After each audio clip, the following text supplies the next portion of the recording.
Hello students, I am Dr. Prerna Bhasin, consultant anthropologist and director Inspire Analytics.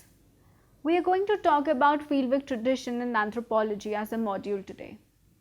It is from the paper Research Methods and Fieldwork.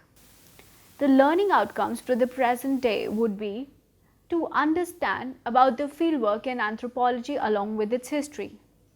We are also going to talk about significance and uniqueness of fieldwork in anthropology. We will then move on to understand different methods in which fieldwork is conducted in anthropology. There will also be concerns and issues that will be discussed as we go along. We will also talk about the ethics and the changing scenarios in fieldwork studies. Let's start about understanding why anthropology and fieldwork go hand in hand. Anthropology is popularly known as the field science. This is because in its study of humans, both socially and biologically, it depends on authenticating its data from real-world experiences and knowledge. This reality is captured not only by the suppositions and theories, but by gathering the first-hand knowledge on it. This is where fieldwork as an approach of the study comes in. The module today will discuss the relevance of fieldwork and its tradition in anthropology. And we will put forward how, as a methodology since its inception and evolution, has played an important role in the anthropological study. The figure 1 will depict the field tradition in anthropology. Let's understand what exactly is this fieldwork. Fieldwork is the most central inquiry of anthropology. It can be said to have formed the foundation of the discipline. The famous anthropologist Margaret Mead once noted and said that we have no way to make an anthropologist except by sending them into the field. This contact with living material is our distinguishing mark. Traditionally, the word field indicates the area where the members of the group to be researched by the investigator live in. However, today the field may also be the internet, a museum, a school, a library, a hospital, a lab, and a market or an urban eating joint, eventually or virtually a space. The field becomes the ready-made laboratory for the research work. Fieldwork is investigation in anthropology where the researcher stays in or visits the places of investigation for long periods of time, not less than a year, receives first-hand experience and then collects data. Powdermaker defines field work as the study of people and of their culture in their natural habitat. Anthropological fieldwork has been characterized by the prolonged residence of the investigator, his participation and observation of the society, and his attempt to understand the inside view of the people, the natives, that they lives with. Others like Luhrmann point out that anthropology is the naturalist trait. You sit and watch and learn from the species in their natural environment. The next figure represents the anthropologist and the other that we study. In the next figure, you will see the fieldwork definition. Fieldwork is equally important to both sociocultural anthropologists as well as the physical anthropologist and the archaeological anthropologist. It is one methodology they follow in their distinct branches throughout their academic lifetime due to the remarkable awareness that it provides. Anthropologists depend on the fieldwork as their ultimate source of gathering valid data. It is because, as Srivastava puts it, compared to other methods, fieldwork yields a lot of data from the lifestyle of people and the meaning they attribute to their actions. Fieldwork also teaches the distinction between what people think, what people say, what people do, and what people say they ought to have done. The next photograph depicts the fieldwork. Fieldwork is a kind of characteristic custom, a procedure that assists anthropologists in the inquiry of human life. It offers a huge level of flexibility to the field worker as she or he can modify approaches and techniques of investigation and collection of data, create and add newer processes and formulate on-the-spot strategies to come to the grip with unforeseen challenges of the fieldwork. With this brief description on what fieldwork is, the module now proceeds with a concise history of the fieldwork in anthropology. Let's understand the history of fieldwork in anthropology. Anthropology today may hold a strong position in fieldwork expertise, but this was not always the case. When anthropologists began, and when the discipline began as a valid field of study, its precursors were very interested in knowing about how people lived all over the world. They were, however, not very keen to go out and investigate on their own. These European scholars of the 19th century rather preferred to be dependent on the inquiry made by the other missionaries, voyagers, traders, and administrators who were based locally in their places of interest, mostly colonies. Such scholars were generally known as armchair anthropologists. Edward Bernard Tyler, also known as E.B. Tyler, and one of his first generation anthropologists who probably gave the most famous definition of culture and an advocate of theory of human development, also known as evolutionism. They did assist an amateur archaeologist in his field expedition to Mexico in the mid-1850s. His first book, The Anahuac, or Mexico and the Mexicans, Ancient and Modern, published in 1861, was purely based on their fieldwork. However, his latter and more famous works were authored through knowledge gathered from secondary sources, thus placing him on the category of armchair anthropologist. Another of his contemporaries, the Tylers, and also a promoter of evolutionism, the American scholar L. H. Morgan, known for his study on family, marriage, and kinship, conducted his first fieldwork among the Iroquois, a Native American tribe, in 1840s. He published his findings in the form of a book called The League of Iroquois. Unlike other armchair anthropologists of that time, he continued his field expeditions among many other North American tribes, collecting data on their kinship systems. Though fieldwork as a fully fledged process of investigation in anthropology was not yet introduced in the discipline, Morgan is an influential in promoting the development and use of genealogical method during fieldwork while studying kinship, family, and marriage. The photo shows Lewis Henry Morgan and Morgan's book on the Iroquois. The next photo shows the Torres expedition led by Rivers and Hayden. There was more fieldwork conducted by both the British and the Americans during the late 19th century. British stalwarts W. H. Rivers and A. C. Hayden organized the famous expedition to the Torres Straits in the Pacific in Australia in 1898. And then there was Franz Boas, the revered American anthropologist. He did his first fieldwork among the Eskimos in Baffin Islands, Canada in 1883. Rivers focused on the understanding of kinship related, and by the time he studied the Todas of the southern India, anthropologists had realized one thing: the importance of visiting and directly gathering knowledge of the societies they were interested in, and rather than theorizing from their homes. Photo seen here is for Boas with an inhabitant of Baffin Island. Next photo shows Malinowski with a few Trobriand men.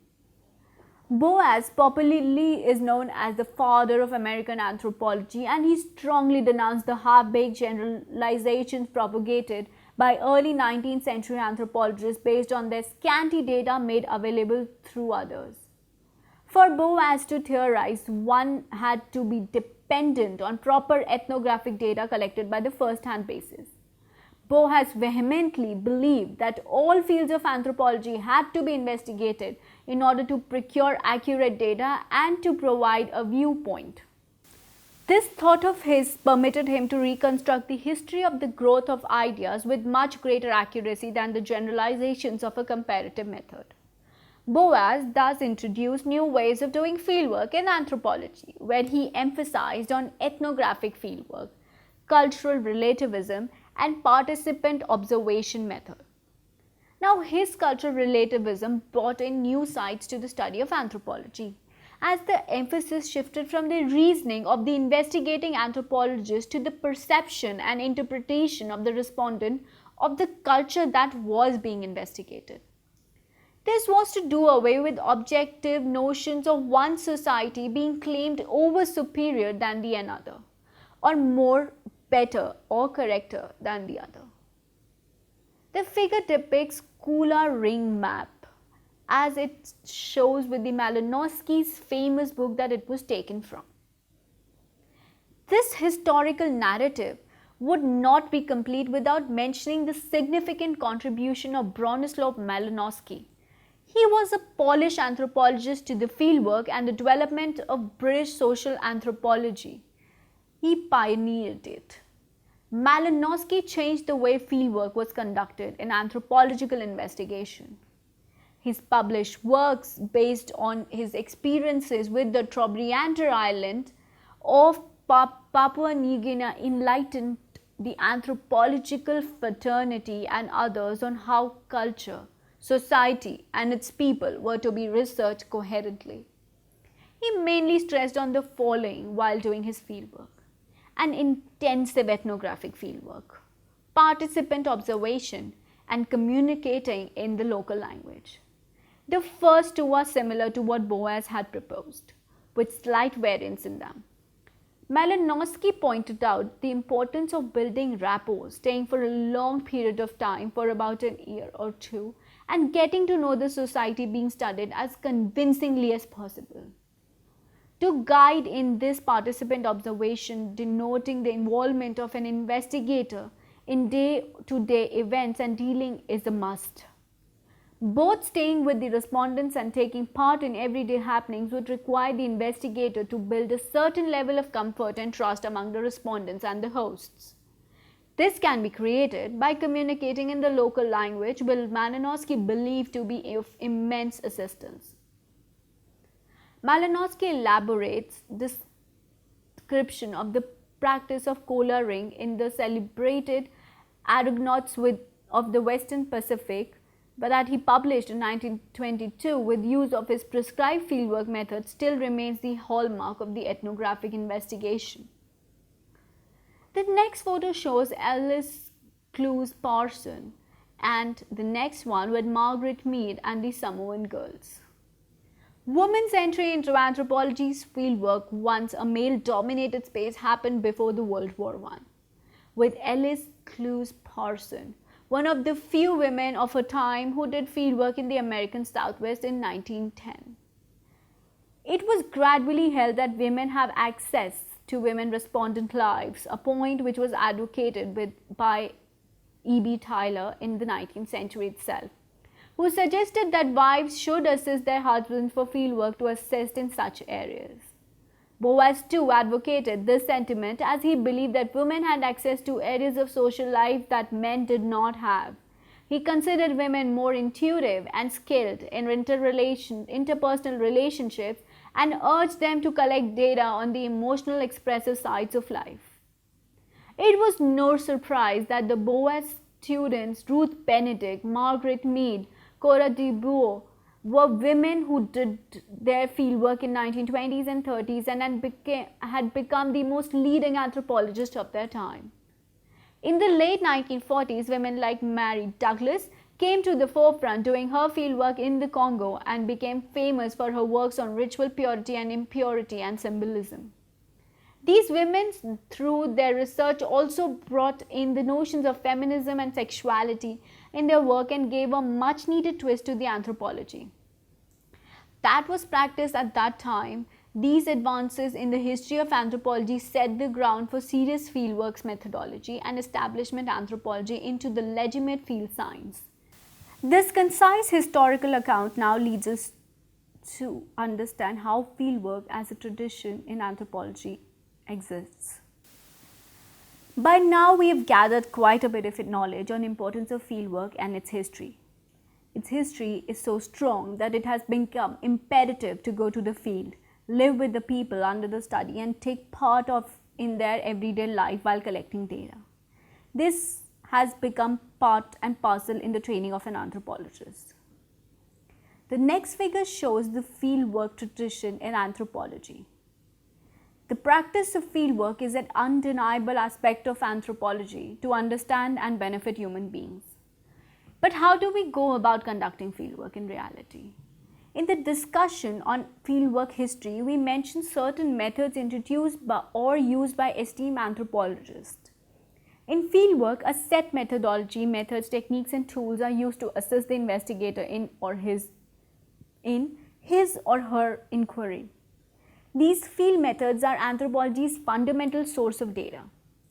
Field methods are followed in all the 4 branches of anthropology: physical or biological anthropology, social or cultural anthropology, archaeological anthropology, and linguistic anthropology. In biological anthropology, the field methods are used and linked with the laboratory work to know in detail about human beings biologically. The field allows researchers to know about human beings' evolution, place in the animal kingdom, physiology, anatomy, relationship with other species, adaptation to nature, so on and so forth.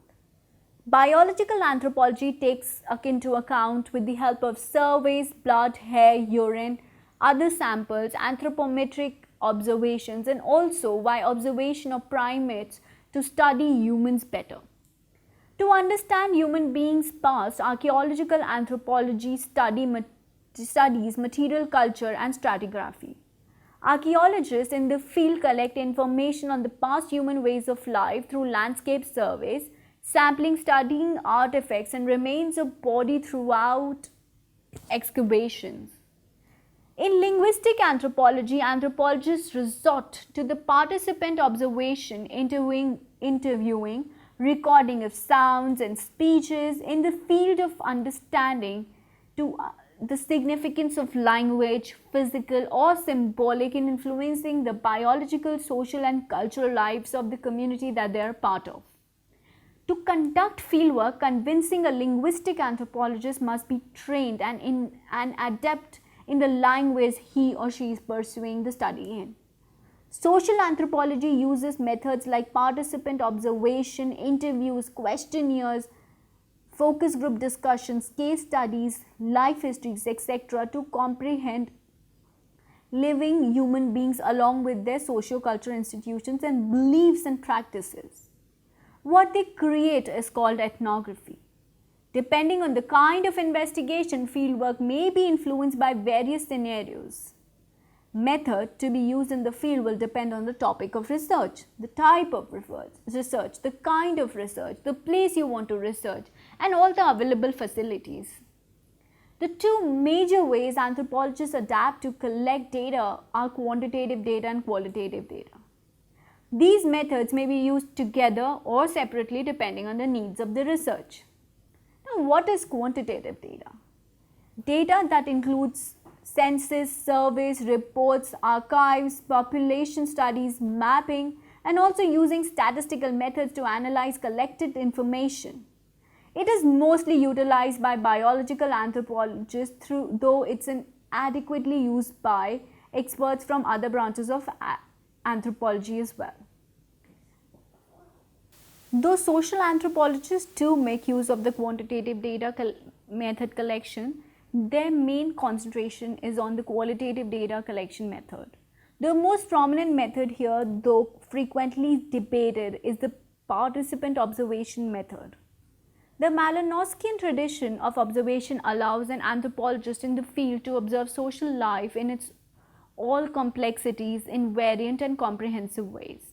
This participation in the everyday performances, be it mundane or formal ritualistic ones, the anthropologist gets an opportunity to enter the lives of the community studied and build rapport with informants or the respondents, which works as the opening to the process of field study. Once rapport is established, participant observation continues for further understanding of the lives of the research, and it's supplemented with necessary methods and techniques to assist the research investigation. This figure shows the methods of data collection. Fieldwork investigation consists of what we may call general and specific processes. Once the fieldwork worker identifies the unit, that is the people, and the universe, that's the geographical or the cultural area, these two processes are concentrated on. The general processes assist in introducing the specific process of investigation, establishing familiarity with the community members, keeping notes in the form of field diary of everyday occurrences, making efforts to learn the local language, the local words, conversing about general topics, photographing, etc. are general means by which the researcher may, with time, get an entry into the field and the lives of the people. Though these things sound easy, sometimes the investigator's initial entry into the field may be obstructed by various identities the investigator may possess. For example, you being of a certain age, certain gender, a certain ethnicity, class, caste, religion may sometimes negatively affect the community to be investigated. Therefore, the process of entry in such situations may be even lengthier and gruesome than imagined. However, the investigator must not lose heart and must continue to make endeavors to bring the community to trust him or her. Another initial task that the field worker may introduce is the collection of census. This will allow entry into every household and give the respondents an opportunity to assess each and evaluate the researcher as well. Now, sooner or later, few friendships will develop with certain people who may assist further in getting the researcher to access into more people's life, facilitating their incoming, enabling the investigation.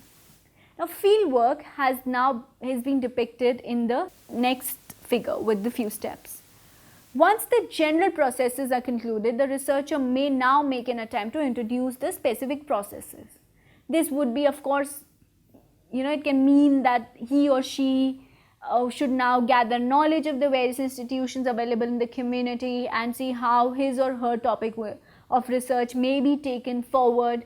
The literature review which the researcher should do before landing onto the field will help in designing and managing this interview guide along with the initial data collection based on the census and the social institutions.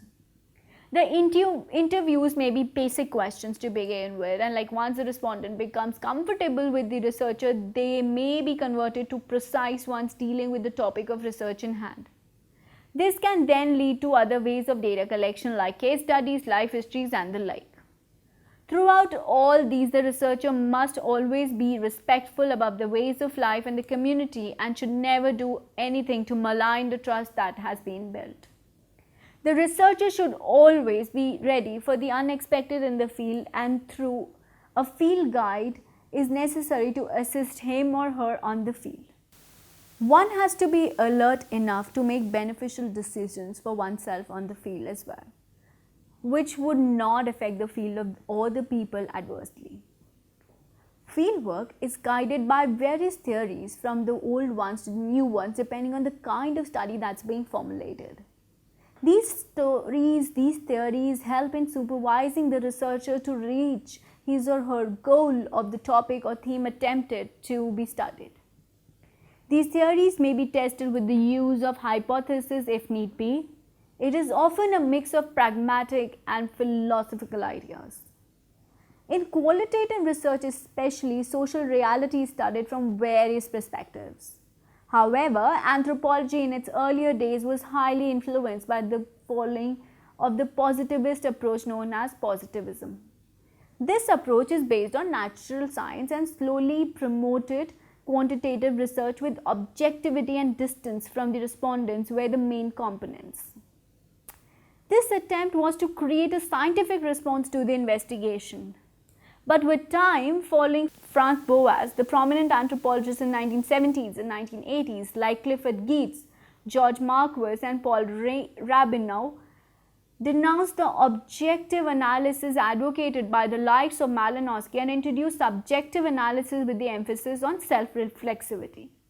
Such studies came to be called as interpretive and descriptive studies, where the approach of research was from an emic viewpoint, meaning that the respondents of the culture's opinion was given importance rather than researcher's standpoint, which is known as the ethic perspective. The figure displays the patterns of conducting ethnographic fieldwork along with fieldwork's intent.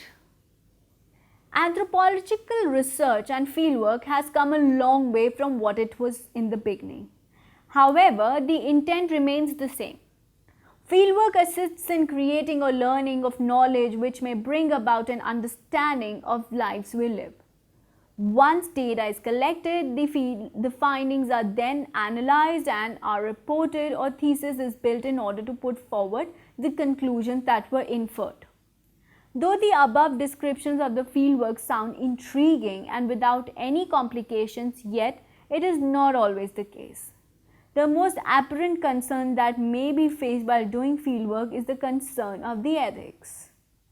In the brief account below, how ethics concern a major effect in the fieldwork has been discussed.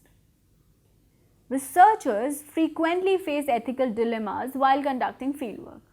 Barnes postulated that research has an ethical dimension whenever it impinges on the creatures with whom we have moral relations.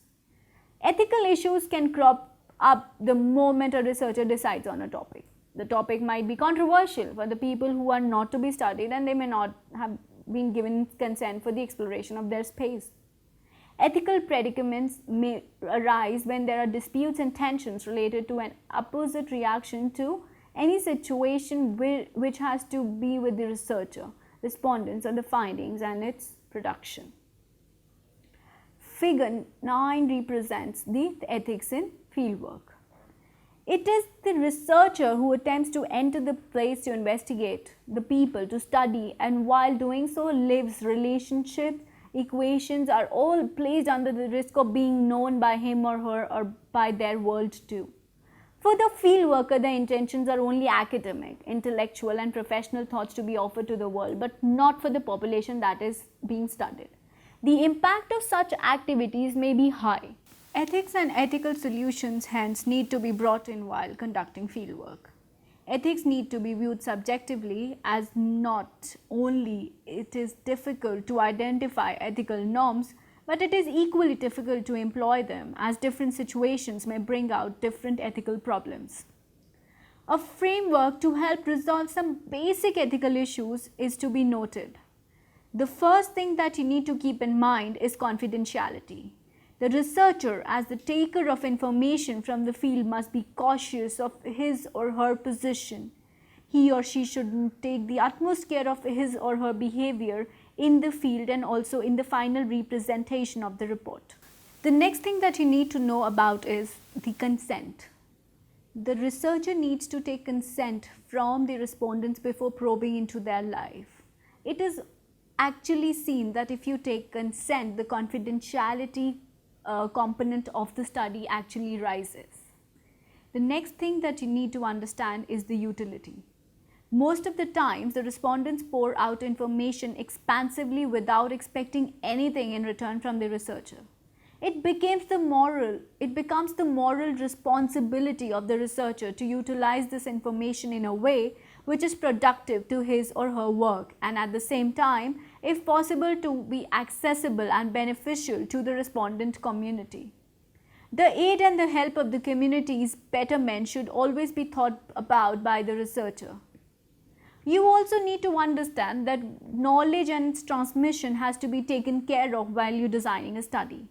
Once the findings are analyzed and produced in the form of a thesis, book, research, paper, or a report, it signifies the dissemination of knowledge.